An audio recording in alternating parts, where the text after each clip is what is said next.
Salut, alors aujourd'hui dans cette vidéo je vais parler filtration et on va parler utilisation de l'eau de pluie pour alimenter des WC et une machine à laver. Même quand je suis en vacances, je trouve le moyen de bosser. Je suis actuellement en Espagne en vacances et voilà, je suis face à une installation. Donc là j'ai deux robinets. Donc déjà j'ai un premier robinet qui est raccordé à une pompe et c'est l'eau qui provient d'un puits. Donc c'est de l'eau qui sert pour ce qui est arrosage automatique. Et là, ça c'est un robinet qui à la base était un robinet raccordé sur l'installation de l'eau de ville. Et donc depuis la maison, il y a une canalisation qui venait et qui apportait l'eau de la ville en cas de besoin ici. Ce qui s'est passé, la personne a raccordé donc le robinet de l'eau du puits avec un flexible à celui-là. Ce qui fait que maintenant, l'eau du puits est injectée dans cette canalisation, va dans le sous-sol de la maison et depuis le sous-sol de la maison, cette canalisation a été déconnectée pour alimenter les toilettes et machines à laver. Donc voilà, ce qui va se passer, c'est que là, on va passer sous la dalle. On va arriver là, la partie qu'on voit en pierre, ça c'est un vide sanitaire. Et en fait, dans ce vide sanitaire, ça a été repris, voilà. Et puis là, sur cette canalisation, on voit qu'on a un robinet qui a été installé et qui permet de faire de l'arrosage automatique. Également ensuite, voilà. Et ici, pareil pour les toilettes. Donc on voit qu'on a un PER qui a été percé depuis le vide sanitaire pour remplacer l'alimentation d'eau classique qu'il y avait ici avant. Et donc, moi on m'a demandé d'installer entre ces deux robinets un kit de filtre, comme ça. Alors je précise que je suis en Espagne parce que ça, en France, je ne conseillerais pas de le faire. Mettre ce genre de kit filtre en extérieur, ça risquerait de geler. Il y a une chose à repérer qui est assez importante, c'est l'entrée et la sortie. Voilà, et là on peut voir, on a in et out. Là on a l'eau du puits et donc l'eau du puits on l'injecte pour aller dans le sous-sol. Donc il va falloir que ce soit installé dans ce sens-là. On va quand même avant mettre un robinet de puisage qui permettra, si jamais on veut arroser la pelouse ou nettoyer la voiture, pour ce genre d'application, on n'a pas forcément besoin d'avoir de l'eau qui a été filtrée. On va avoir un mamelon réduit parce qu'on est en 1 pouce. Voilà, c'est le problème des petits magasins de bricolage, c'est que on trouve pas toujours ce qu'on veut, c'est vraiment très limité et c'est toujours très cher. Donc là, on est sur un kit filtre double où tout est en 1 pouce. 1 pouce, c'est quand même balèze. Donc, mamelon réduit pour passer de 1 pouce à 3/4.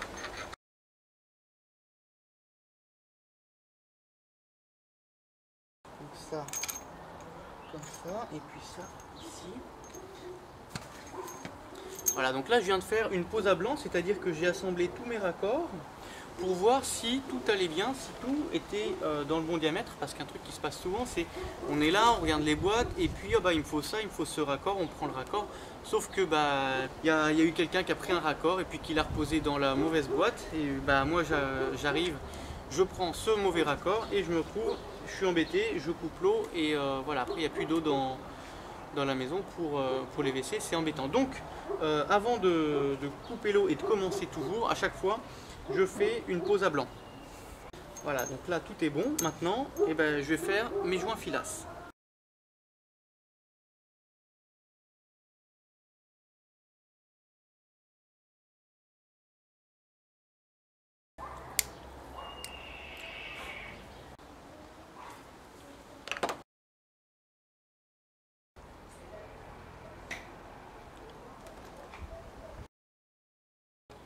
Je vais remonter une cloche, ça me permettra de prendre un petit peu d'appui pour pouvoir serrer mon joint filasse.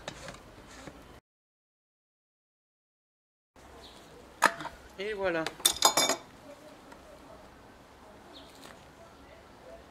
Pareil de l'autre côté.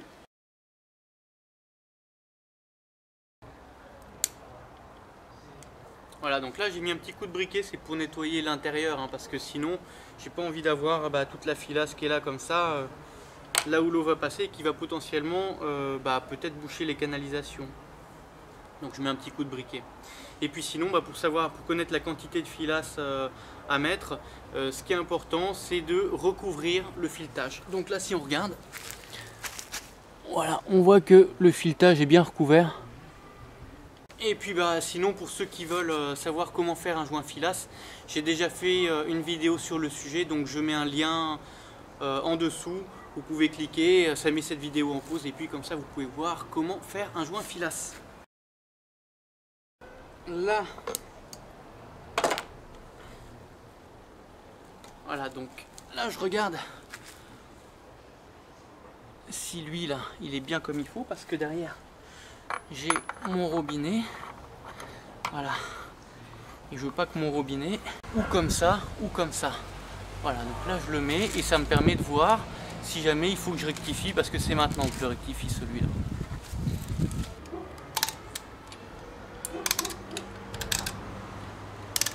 L'intérêt de faire des crans comme ça, c'est pour éviter que la filasse elle tourne.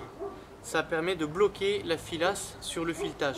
Parce que en règle générale, on dit que lorsqu'on serre un raccord, si on a une filasse qui tourne, c'est mort, c'est un joint qui fuit. Il faut recommencer. Donc je me positionne au bord du raccord, comme ça là. Voilà.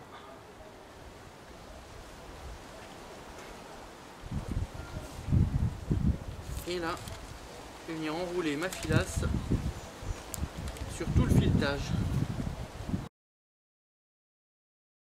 Voilà. Là, je serre l'ensemble sur le raccord. Je brûle toutes les merdes qui peuvent se mettre à l'intérieur du raccord. Et un peu de pâte à joint.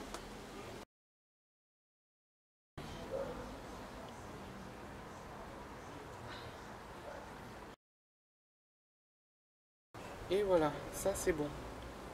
Ok. Et pour le moment, ça va rester en stand-by. Parce que là, en fait, il va y avoir donc un support avec un coffre. Ce coffre, il va être fait sur mesure par rapport à la taille de la panoplie que je viens de construire. Voilà, donc la boîte a été faite. Là, maintenant, on a notre petite panoplie qu'on va venir fixer ici et raccorder entre les deux robinets. Là, on a les tire-fonds et ça va être boulonné au fond de la caisse. Et normalement, ça ne devrait pas bouger parce que je ne sais pas si vous vous souvenez de la vidéo où je change une cartouche filtre chez moi et on voit que la cartouche filtre commence à me rester dans la main lorsque je serre, à force d'être manipulé. Là, avec des boulonnés au fond de la caisse, ça ne devrait pas bouger normalement. Mais cela dit, avant de me fixer, je vais faire toutes les manipulations que j'ai à faire avant, parce que j'aurai plus de liberté de mouvement en étant ici que à devoir venir accorder quelque chose ici dans un coin de la caisse. Concernant les cartouches de filtre, ce qu'on a en fait c'est un set de plusieurs cartouches parce que il n'y avait pas tant de choix que ça dans le magasin et il s'avère que c'était plus avantageux d'acheter un set parce qu'il y a d'autres cartouches qu'on va positionner ailleurs dans la maison.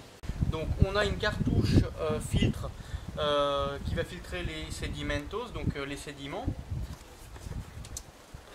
Voilà, donc celle-là filtre 5 microns, c'est ce qu'on va mettre dans notre bloc de filtre. Et ensuite on a deux filtres à charbon, on a un filtre à charbon granulaire et un filtre à charbon actif. Le filtre à charbon granulaire, alors apparemment il élimine donc le chlore présent dans l'eau ainsi que les composés organiques tels que les métaux lourds, herbicides, pesticides. Et puis l'autre, il élimine n'importe quel goût ou odeur dans l'eau et améliore la qualité de l'eau. Alors ici dans notre situation, ça va être donc pour l'arrosage automatique, l'alimentation des toilettes et le lave-linge. Donc ce qu'on va mettre, ça va être les charbons granulaires qui qui élimine les métaux lourds, herbicides, pesticides. Bon, alors sur un filtre à particules, ça là-dessus, il n'y a pas de sens. Ça peut être mis dans ce sens-là ou dans ce sens-là. Donc sur celui-là, il n'y a pas de sens d'indiquer, mais on voit bien qu'il y a un sens dans la mesure où la forme en bas, c'est pas la même que la forme en haut. Et là, on a un joint en caoutchouc. Bon bah, on va se douter que le joint en caoutchouc, il va venir se plaquer en haut. Ça n'a pas d'intérêt qu'il soit plaqué en bas.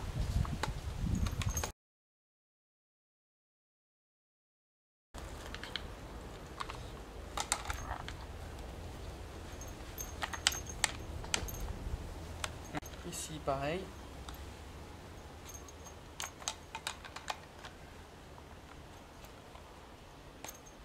Là.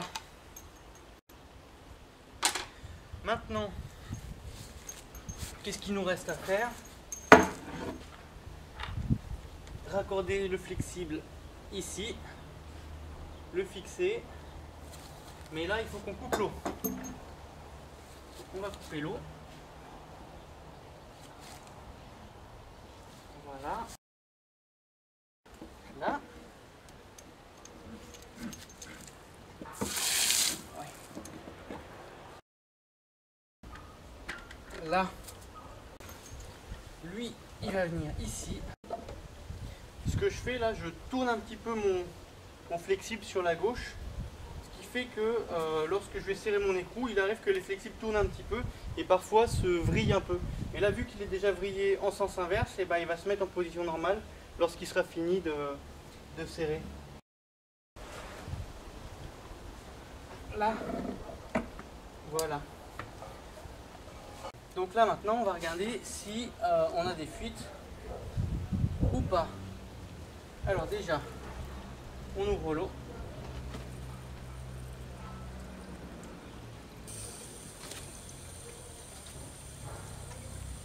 Ici, on a une petite purge d'air qu'on va ouvrir. Alors là, déjà, on peut voir qu'il y a une fuite. Voilà.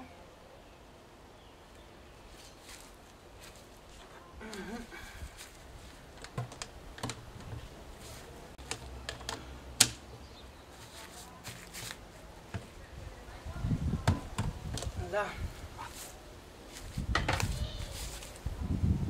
on reprend.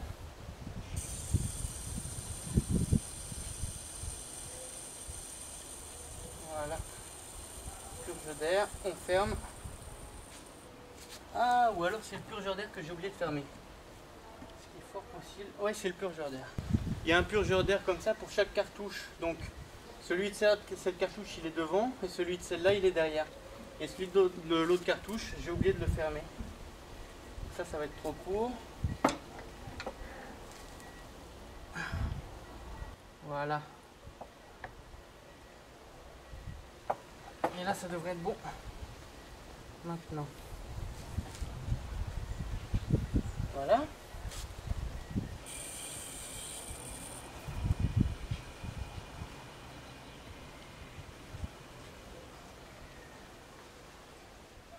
Là. Et donc là, on est sous pression. Ici, on a de l'eau. Ici, on va ouvrir et envoyer l'eau dans l'installation. Voilà. Je vais attendre que ça sèche un petit peu et puis je ferai ma détection de fuite dès qu'il n'y aura plus d'eau un petit peu partout. Voilà. Alors, détection de fuite, c'est pas compliqué. Il suffit d'avoir les mains sèches. Et en fait, ce que je vais faire, c'est que je vais passer mes doigts sur chaque raccord. Et en fait, en passant mes doigts sur chaque raccord, je vais voir.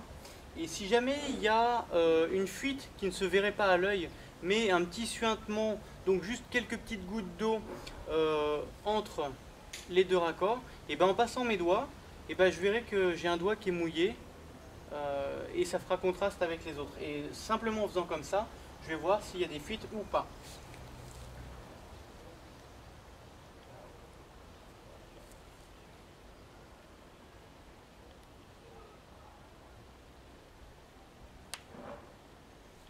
Non.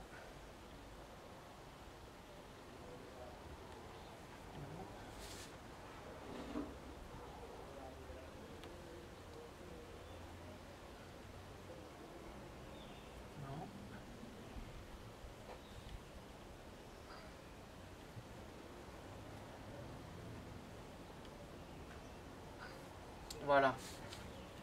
Donc là on n'a pas de fuite.